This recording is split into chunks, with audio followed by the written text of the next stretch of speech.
Before the Vikings sailed across the North Sea, before the great halls of warriors echoed with tales of battle, there were the gods, the mighty Aesir and Vanir, rulers of fate, warriors of destiny, and keepers of the cosmos. From Odin, the All-Father, to the trickster Loki, these gods shaped not only their world, but the beliefs of an entire civilization. But who were they, and what incredible tales do they hold? Subscribe for more epic myths, legends, and forgotten history. The mightiest of the Norse gods was Odin, the All-Father, but he was not like Zeus or Jupiter, sitting in luxury. Odin was a seeker, a wanderer, always searching for wisdom, but wisdom comes at a price. One day, Odin found himself at the Well of Mimir, the source of infinite knowledge, deep beneath Yggdrasil, the world tree. He peered into its dark waters and knew that if he wanted wisdom, he had to pay. Mimir, the guardian of the well, made his demand, "Give me your eye."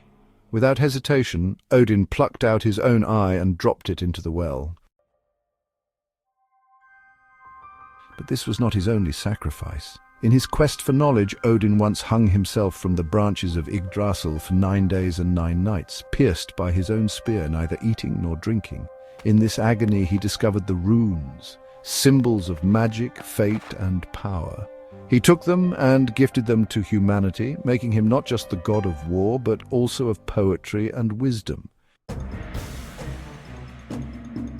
Odin is also the master of Valhalla, the grand hall where fallen warriors feast and prepare for the final battle, Ragnarok. But who would stand beside him in battle? If Odin was wisdom, Thor was power. Unlike his father, who preferred cunning and strategy, Thor solved his problems with sheer force, but his most famous battle, that would be against the world serpent Jormungandr. It began when Thor and a giant went fishing, but this was no ordinary fishing trip. As they rowed into the open sea, Thor cast his bait, an ox head, into the waters.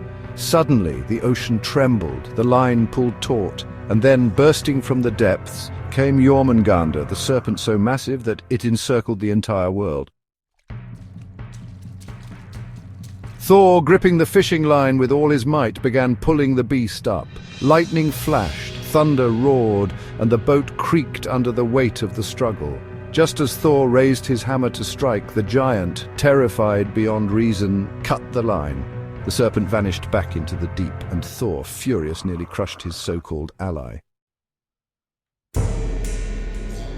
But this battle was far from over. Thor and Jormungandr were destined to meet again at Ragnarok. Every great tale needs a trickster, and in Norse mythology, that was Loki. Half god, half giant, Loki was neither good nor evil. He was chaos itself.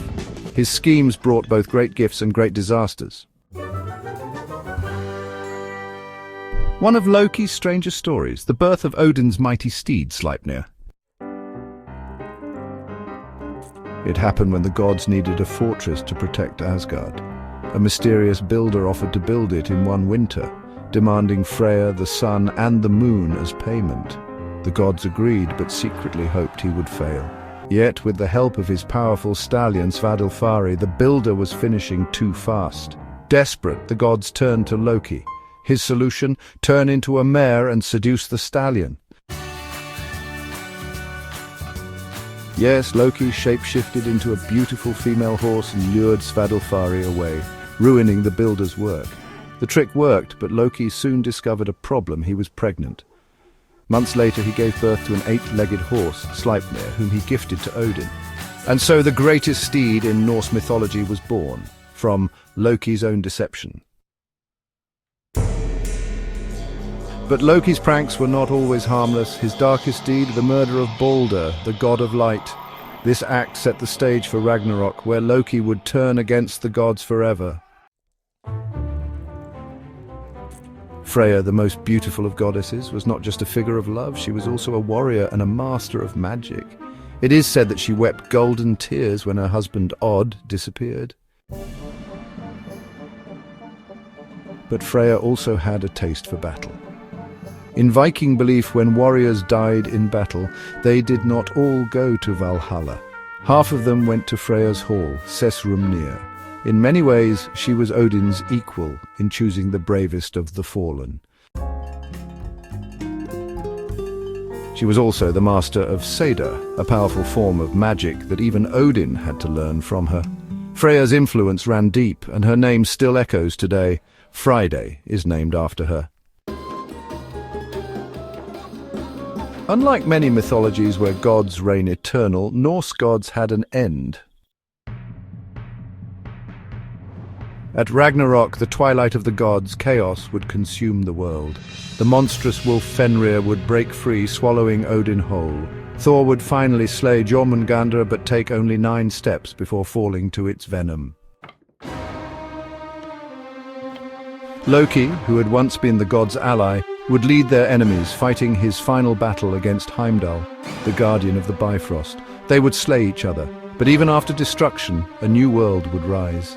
Life would begin again, and the cycle of gods and men would continue. Did you know that we still honor Norse gods today? Our weekdays are named after them. Wednesday for Odin, Thursday for Thor, and Friday for Freya. Their legacy still lives on. Who is your favorite Norse god? Tell us in the comments. Subscribe to TECH-NEXUS-TRAVEL for more incredible myths, legends, and forgotten history. Skál.